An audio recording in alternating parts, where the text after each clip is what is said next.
This video explains how to calculate the standard deviation of a NumPy array in the Python programming language. So without too much talk, let's dive into the Python code. As a first step for this tutorial, we need to import the NumPy library, as you can see in the first line of code.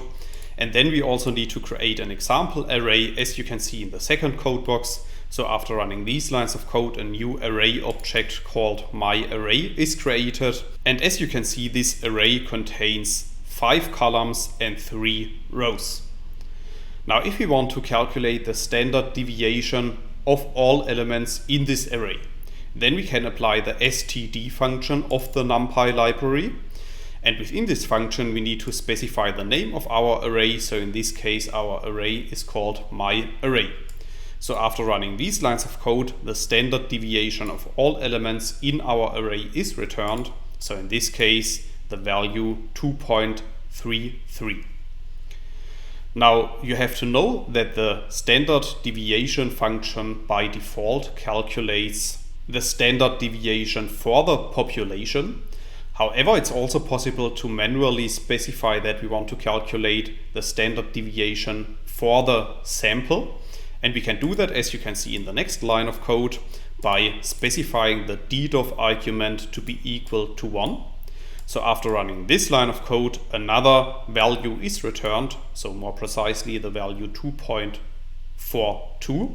And this is the standard deviation for the sample.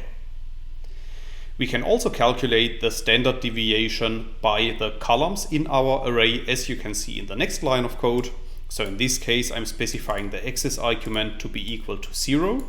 And then you can see that below this code, a new output is returned, which contains a list of 5 values. And each of these values corresponds to one of the columns in our array.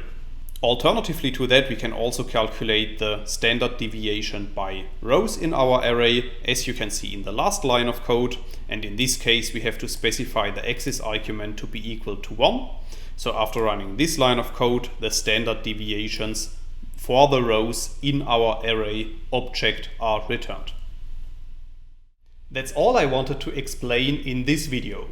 In case you want to learn more on this topic, you may check out my homepage, statisticsglobe.com, because on my homepage I have recently published a tutorial in which I'm explaining the content of this video in some more detail.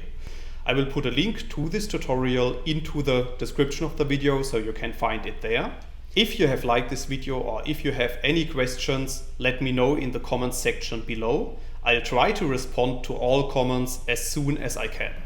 Furthermore, make sure to subscribe to my YouTube channel to get notified about future video releases. I have already published about 500 videos on this channel, and I'm releasing new videos on a daily basis. Thanks a lot for watching. See you in the next video.